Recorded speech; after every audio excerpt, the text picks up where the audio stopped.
Bonjour tout le monde, bienvenue sur ma chaîne pour votre lecture hebdomadaire de cette semaine du 24 au 30 novembre 2025 que nous ferons avec le tarot Grand Luxe. Donc dernière semaine de ce mois de novembre, dernière ligne droite. Dernière ligne droite de cette année si particulière. Voyons voir ce que cette semaine du mois de novembre a à nous proposer. Bonne nouvelle déjà, Mercure n'est plus rétrograde. Sauf erreur de ma part, entre guillemets, les astrologues parmi vous nous le confirmeront. Je crois que Saturne n'est plus rétrograde non plus. Mais entre parenthèses, je ne suis pas certaine de ce que j'avance, mais je crois m'en souvenir. Voilà, Valet de coupe. Bonne nouvelle. Valet de coupe. Non, celle-là, elle est retournée. Je ne la prends pas. Valet de coupe suivi de la 2 de bâton. Quel chemin allons-nous prendre? Encore une carte. Les valets sont embryonnaires, sont le début du commencement de quelque chose. Ils sont le point de départ parce qu'il faut bien commencer quelque part, bien sûr. C'est l'intention. L'intention matérialisée quand même. Allez, encore une carte. Celle-là. 8 de coupe, intéressant. Ok, donc des coupes et des bâtons. Donc valet de coupe, nouveau départ, matérialisé, nouveau quelque chose. Dans quoi? Dans ce qu'on veut, dans ce qu'on aime. La coupe, c'est l'émotion. C'est quelque chose qui vient de notre cœur. C'est quelque chose qu'on veut, qu'on aime, qu'on souhaite. Ça peut concerner un enfant, ça peut concerner quelque chose qu'on met en place qui nous tient à cœur, ça peut être une démarche qu'on a envie de voir s'émanciper, qu'on a envie de voir prendre de l'envergure. C'est en tout cas quelque chose de plaisant, puisque c'est une coupe. C'est quelque chose, encore une fois, d'embryonnaire, de nouveau, qui ne demande qu'à prendre de l'ampleur. Le valet, c'est un page qui ne demande lui aussi qu'à grandir, qu'à prendre la place du roi. Pour ça, il a besoin de maturité, il a besoin d'apprendre, il a besoin d'expérience, il ne demande qu'à faire sa place. Voilà, donc quelque chose de prometteur. Mais on est quand même à la croisée des chemins avec ça. 2 de bâton. Il y a un choix à faire. Alors, le choix, il vient après. Donc, on a déterminé quelque chose qu'on souhaite, quelque chose qu'on veut, et il y a un choix qui va s'imposer tout de suite après. Un choix qui va nécessiter qu'on laisse quelque chose derrière soi. 8 de coupe. Donc, on sait ce qu'on veut, on sait ce qu'on veut, on sait ce qu'on aime, on sait ce qu'on veut, on sait ce qu'on veut mettre en place, mais on ne sait pas encore, je crois, qu'il va falloir choisir délibérément, qu'il va falloir déterminer de laisser quelque chose derrière soi. Donc il y a quand même un temps de réflexion après avoir mis en place quelque chose, un temps de réflexion qui va nous obliger, qui va nous pousser à délibérément décider de tourner une page sur quelque chose. 8 de coupe, c'est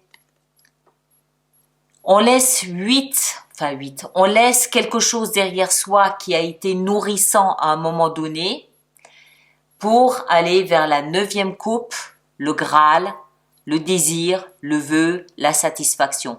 Il y a un jeu de cartes, je ne sais plus lequel c'est, où cette 8 de coupe est dépeinte de façon très, très significative. On voit un adolescent quitter la maison de ses parents. Je trouve que c'est la meilleure façon de dépeindre cette 8 de coupe. Ça veut dire que il quitte la maison de ses parents il n'y a pas de douleur, il n'y a pas de souffrance, mais il part en sachant qu'il a toute sa vie devant lui, en sachant qu'il a des vœux à réaliser devant lui. C'est un peu ça. On laisse quelque chose qui à un moment donné a été satisfaisant pour essayer de réaliser quelque chose à venir. D'accord?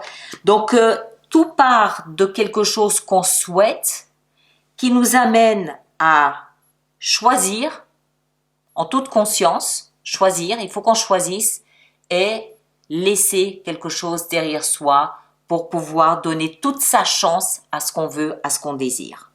D'accord? dernière semaine du mois de novembre.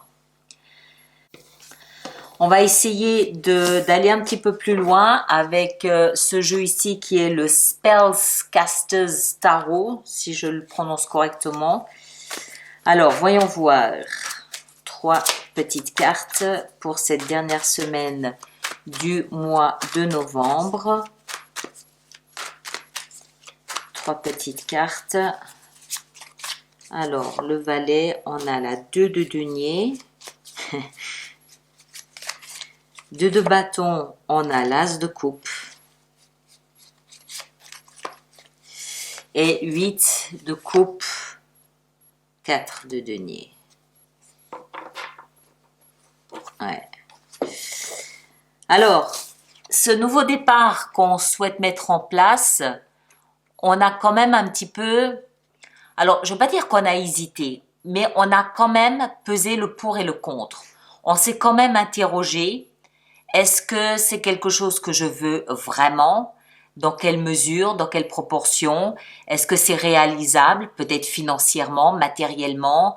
Est-ce que c'est vraiment mon souhait? Oui, non. Les conséquences? Qu'est-ce que ça implique? Qu'est-ce que ça induit? Voilà. On sait quand même, c'est pas quelque chose qu'on a mis en place comme ça en 24 heures parce qu'on a fait un rêve et qu'on s'est dit, tiens, je ferais bien ça. Non, non.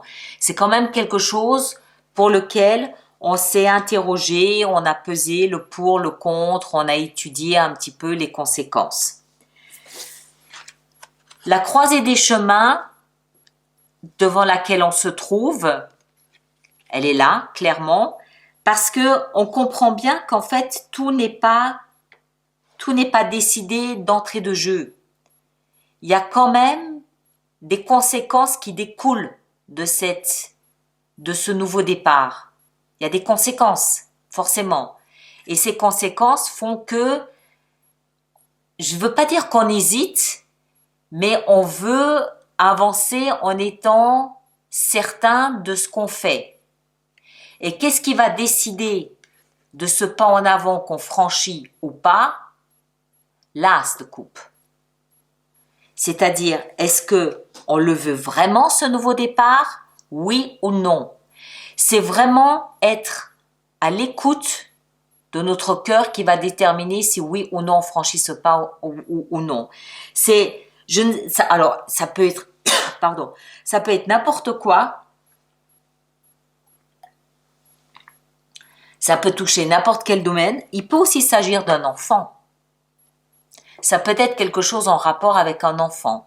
Il peut s'agir de n'importe quel domaine, mais ce qui va donner le là, c'est à quel point je veux ce nouveau départ.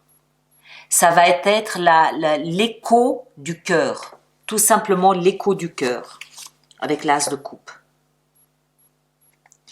Et on aura pris quand même suffisamment de recul et de repos pour laisser toute la place à notre cœur pour s'exprimer. Encore une fois, c'est pas une décision qu'on prend à l'emporte-pièce. C'est quelque chose qui a pris le temps de mûrir, qui a pris le temps de macérer, qui a pris le temps de se mettre en place. On a pesé le pour, le contre. On a tout étudié, on a tout envisagé. Le cœur a eu toute la place et toute l'amplitude pour se positionner. Et quand on va se trouver face au choix où il va falloir décider oui ou non, je me lance, c'est le cœur qui va parler. C'est pas la tête, c'est pas le portefeuille, c'est pas autre chose, c'est le cœur qui parle, rien d'autre. Et en définitive, on va peut-être devoir partir, laisser quelque chose derrière soi pour embrayer ce nouveau départ. On laisse sans regret, sans remords quelque chose derrière soi. Pourquoi? Parce qu'on pense à soi d'abord.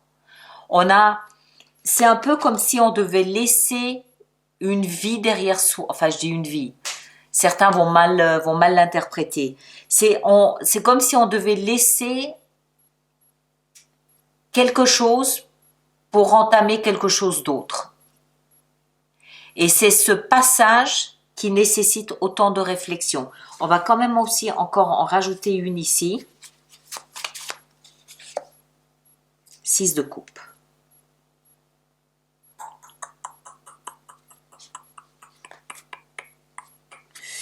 Alors, elle peut vouloir dire plusieurs choses, cette 6 de coupe. Roi d'épée, ouais. Enfin, après, ça ne veut plus rien dire. Donc, cette décision, le cœur qui parle, implique que je laisse quelque chose derrière moi. Je le fais en tout état de cause. Je le fais sereinement. Je le fais en sachant ce que je fais, sans regret, sans remords. C'est mon choix.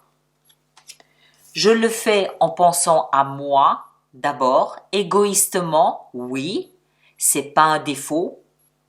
Si moi je ne pense pas à moi, qui va penser à moi? Donc je le fais en pensant à moi d'abord. Il y a quelque chose en rapport avec le passé. Ça peut être juste un brin de nostalgie. Ça peut être en lien avec le passé, l'enfance, le passé. Le passé, ça peut être il y a 6 mois, ça peut être hier, ça peut être il y a 15 ans. Et on a avec ça le roi d'épée. Le roi d'épée, ça peut être un personnage d'un signe d'air, Gémeaux, Verseau, Balance, ou ça peut être vous qui montrez que vous avez largement réfléchi, analysé, pensé, communiqué, écrit, parlé du pourquoi, du comment de votre intention. Voilà. Mais ce qu'il faut retenir, ça c'est peut-être moins important. Ce qu'il faut retenir, c'est l'intention du cœur. C'est le cœur qui parle. D'accord? L'intention vient vraiment, la pulsion vient du cœur. Elle vient pas d'ailleurs. C'est pas quelque chose de calculé, c'est pas quelque chose de manipuler, c'est pas quelque chose de stratégique, c'est vraiment une intention de pure émotion, vraiment du cœur. Voilà, je vous laisse avec ça. J'espère que ça vous parle, que ça vous aide. Prenez un tout grand soin de vous et on se retrouve la semaine prochaine. À bientôt. Merci beaucoup.